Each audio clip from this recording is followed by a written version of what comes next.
మనము prime minister గారికి వారు ప్రైమ్ మినిస్టర్గా ఉండాలని ఈ మల్కాజ్గిరి కాన్స్టిట్యున్సీ నుంచి ఒకవేళ మనం అప్లికేషన్ పెట్టాము పార్లమెంటు ఒకవేళ మనకు సీట్ ఇస్తే కంటెస్ట్ చేస్తానని. చాలా మంది కంటెస్టెంట్స్ ఉన్నారు, ఒక 30-40 పీపుల్ ఉన్నారు. అందులో ఎవరికి సీట్ వస్తే వాళ్ళు గెలవాలనేది నా ఉద్దేశం. నాకు ఇచ్చిన కాకపోయినా బీజేపీ అనేది మల్కాజ్గిరిలో గెలవాలి. తెలంగాణలో కూడా నంబర్ ఆఫ్ సీట్స్ మ్యాక్సిమం గెలవాలి. మోడీ గారు ఎదురికి ఈ థర్డ్ టైం కూడా ప్రైమ్ మినిస్టర్ అవుతారు. బట్ ఎంత మెజారిటీతో అవుతారు అన్నది నేను ఒక ఇప్పుడు ఈ contestant prime minister BJP government రావడం అనేది ఖాయం. అందులో ఎన్ని సీట్లు వస్తాయన్నది ఇంపార్టెంట్.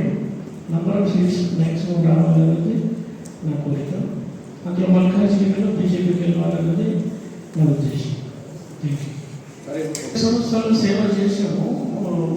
సేవ అంటే మనం బెస్ట్ మనము సర్వీస్ చేసాము, అఫోర్డబుల్ ఎడ్యుకేషన్ ఇచ్చాము.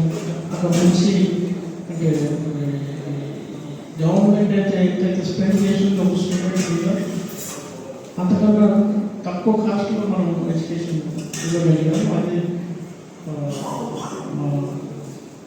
సంతృప్తి, సంతోషం.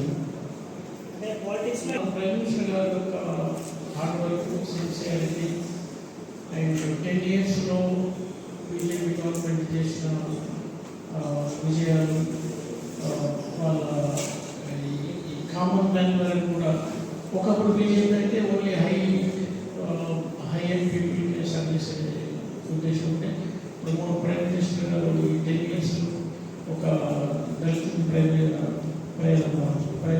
ప్రెసిడెంట్ చేశారు, వైస్ ప్రెసిడెంట్ చేశారు. ఈ గవర్నమెంట్ కూడా ఇంతవరకు ఇంత చేయలేదు. కాబట్టి సోషల్ ఈక్వాలిటీని డెవలప్ చేస్తూ అందరూ